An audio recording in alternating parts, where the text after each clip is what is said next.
പാതഞ്ജല യോഗസൂത്രത്തിലെ ചിത്തവൃത്തികളിൽ അടുത്ത ഏറ്റവും പ്രധാനപ്പെട്ട ഒന്ന് തന്നെയാണ് നിദ്ര. ഈ നിദ്ര എന്താണ് എന്ന ആചാര്യൻ സൂത്ര നിർവചനം ഇതാണ്: അഭാവ പ്രത്യയാലംബനാ വൃത്തി നിദ്ര. അഭാവ പ്രത്യയാലംബനാ വൃത്തി നിദ്ര.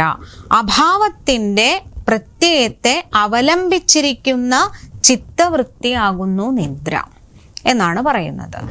നിദ്ര എന്നുള്ളത് ചിത്തവൃത്തിയാണ്. കാരണം ഉറങ്ങുകയാണ്, ഉറങ്ങുമ്പോഴും മനോവ്യാപാരം നടക്കുന്നുണ്ട്, സ്വപ്നം കാണുന്നുണ്ട്. അപ്പം ആ നിദ്രയിൽ മനസ്സുണ്ട് എന്നുള്ളത് കൊണ്ട് തന്നെ അത് ചിത്തവൃത്തിയായിട്ട് കണക്കാക്കുന്നു. എന്നാൽ അഭാവത്തിൻ്റെ പ്രത്യയം എന്താണ് ഇവിടെ അഭാവം എന്ന് പറയുന്നത്?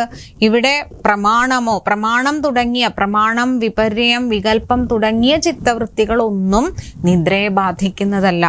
അതുകൊണ്ട് തന്നെ പ്രമാണത്തിൻ്റെയോ വിപര്യത്തിൻ്റെയോ വികല്പത്തിൻ്റെയോ ഒന്നും ആ ഒരു ബാധയും കൂടാതെ, ഇതൊന്നുമല്ലാതെ, ഇതൊന്നും ബാധിക്കാത്ത തരത്തിലുള്ള, ഇതൊക്കെ അഭാവമായി നിൽക്കുന്ന വിധത്തിലുള്ള മനോവ്യാപാരമാണ് നിദ്ര എന്ന് പറയുന്നു.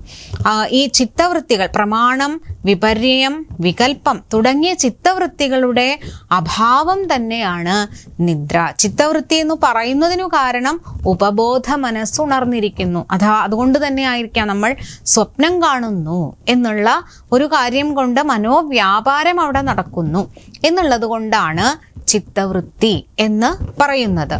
ഈ ഒരു അവസ്ഥയിൽ ഈ സ്വപ്നം കണ്ടതാണെങ്കിലും അതിൻ്റെ ഓർമ്മ ചിലപ്പോഴെങ്കിലും നമുക്ക് ഉണ്ടാകാറുണ്ട്. അത് വളരെ ക്ലിയർ ആയിരിക്കാം, ചിലപ്പോൾ വളരെ നേരിയ തരത്തിലുള്ള ഓർമ്മകളായിരിക്കാം. പക്ഷെ ഇതെന്തായാലും മനസ്സിന് അവിടെ പ്രാധാന്യമുണ്ട്. അതുകൊണ്ട് തന്നെ ഇത് ചിത്തവൃത്തിയായിട്ട് കണക്കാക്കപ്പെടുന്നു.